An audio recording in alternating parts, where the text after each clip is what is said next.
Hello class 11, this session is for you and today we will discuss about the chapter general solution of trigonometric equations. Okay, now general solutions of trigonometric equations, this chapter already done in online class, already two online classes taken on this chapter, but many students they were absent on these 2 days.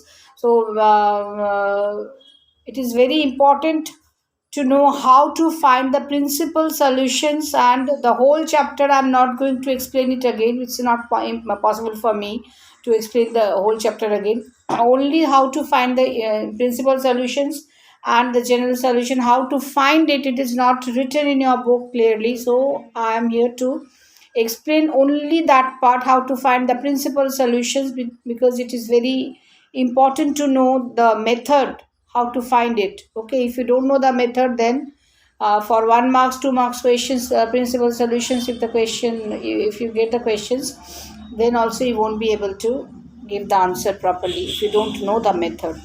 Okay, that is why I have come here to make another only one or two videos on this uh, explanation part, and after that I will give you, today I will discuss the 4 marks questions of this chapter, because 4 marks questions from, no, not the 4 marks and 5 marks questions. I think 5 marks questions not yet discussed in class, and only already two classes done on this chapter, so no more classes will be provided on this chapter. That is why I will make some videos on this chapter. Okay, only 5 marks questions video, and how to find the principal solutions and general solutions. The method, very in simple way, I will explain.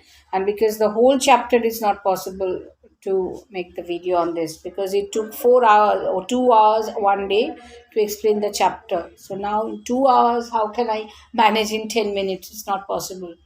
Okay, but still I will try my best. Let's see.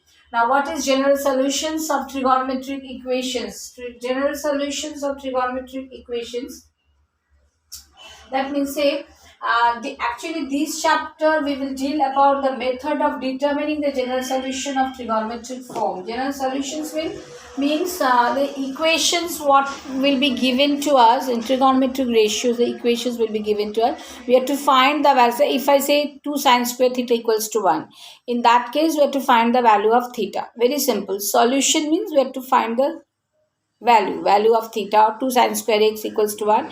So now we have to find the value of x there. Okay, now at first, so let us write three equations at first. So if I write sine square theta plus cos square theta is equal to 1, another is sine alpha is equal to 3, another is 2 sine x is equals to 1. Now these are the three equations written here. Okay, now what is trigonometric equations? Trigonometric equations mean trigonometric functions or variables is trigonometric equations. Repeating, trigonometric functions, trigonometric functions of variables is trigonometric equation.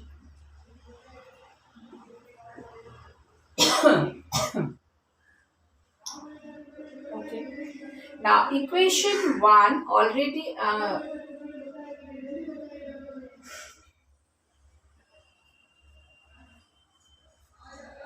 now equation 1, this one, equation 1, sine square theta plus cos square theta, this is satisfied by all real values of theta, for which the function sine theta and cos theta are defined.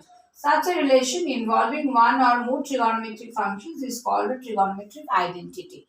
That means equation 1 is satisfied for all real values, of theta. So that is why sine square theta plus cos square theta, this is an identity. So this is an identity. That means this is true for all time. Identity means this is true for all time, then this is an action, right? This is always true. Sin square theta plus cos square theta equals to 1. Similarly, we know another identity. 1 plus sin square theta equal to sec square theta. 1 plus cot square theta equal to cos square theta. These are all identities. That means these trigonometric equations are satisfied always for all real values of theta always. That is why this is trigonometric equation. But this trigonometric equation is known as, this is identity. Okay. Now sin alpha is equal to 3. Equation 3. Now for equation 3. Now since we know minus 1 less equals to, this is the range of sine angle, minus 1 to 1. Hence it is evident that no real values of alpha will satisfy the equation number 2. Therefore equation 2 will not be satisfied. Will not be satisfied for any real values of alpha. Why? Because sin alpha is greater or equals to minus 1 but less equals to 1. And equation 2 is written as sin alpha is equal to 3. So it won't be satisfied for any real values of alpha, because the range is this, alpha will not satisfy this range. Okay, now relation number 3. This is third relation where it is written 2 sin x is equal to 1. Now, relation 3 is also not satisfied by any value of the angle x. It is in fact satisfied by a definite set of real values of x. Such as only one value we cannot say. From this equation only one value. So 2 sin x is equal to 1. We cannot say that this equation is satisfied only for one value. We may get a set of values. We may get a definite set of values. We will get a definite set of values for this equation. We will get a definite set of values for this definite set of values of x. Definite set of values of x for this.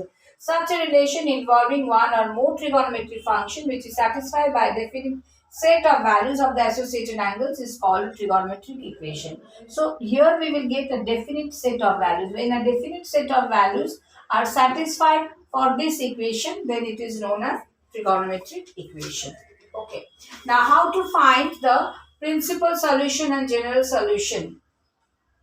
Principal solution and general solution. So say if I write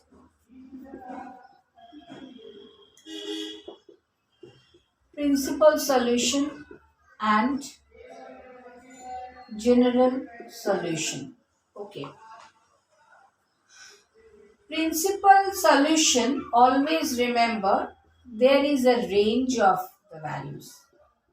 This is the range. Always we will find the range between 0 to 2 pi. That means x should be more than equals to 0 but less than equals to 2 pi. And general solution is what? X can be any value. X can be any value. Okay. So this is the, for principal value the restriction is there. What is the restriction? Value of x should lie between 0 and 2 pi. And for general solution, x can be any value. Remember this. Okay. Now, if the question is find the principal, question say find the principal solution of equation given sin x is equals to half. Okay. We know the range. Range is what? This is the range. So we have to find the value of x between this and this. Okay. Now x is equal to sin x equals to half. Half equals to sin 30 degree. Sin 30 degree means pi by 6. Sin pi by 6. Sin x is equal to sin pi by 6. Okay. Now see. We know one rule we know, that is all sin tan cos, or this is sin tan, this is cos. That means you can, if you forget, you can remember in this way: add sugar to coffee.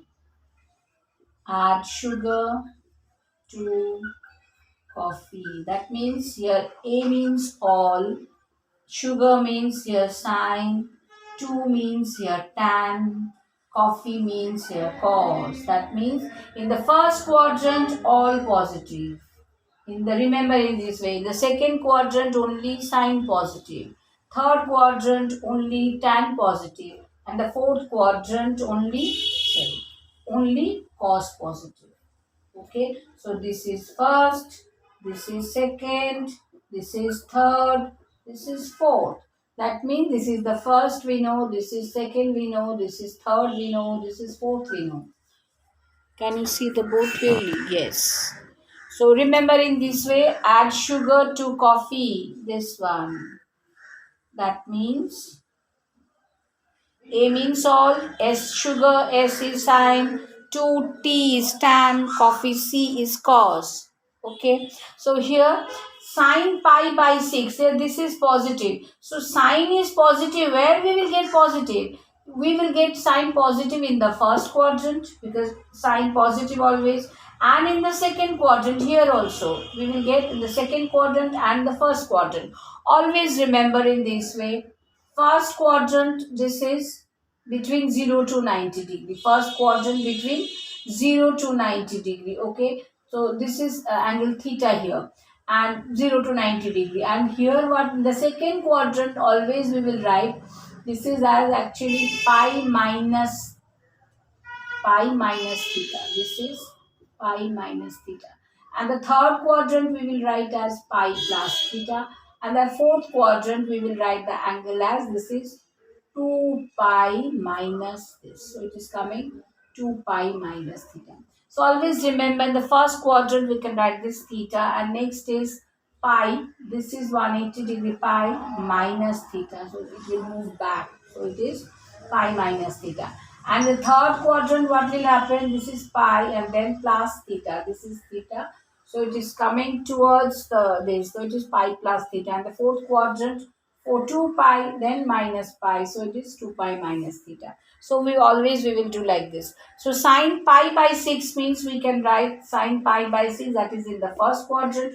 And sine is again positive in the second quadrant. Second quadrant means pi minus theta. Second quadrant means pi minus theta. So it is coming pi minus pi by 6. Second quadrant when we will get, so it is coming sine pi minus pi by 6. Pi minus pi by 6 means 6 pi sine pi 5 pi by 6. Sine 5 pi by 6.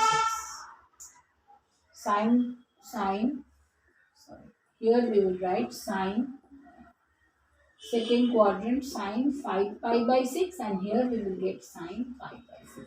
So these two are the principal solution of sin x is equal to 1. I think now it is clear to you. Okay, one more sum I will explain in the next video. Thank you.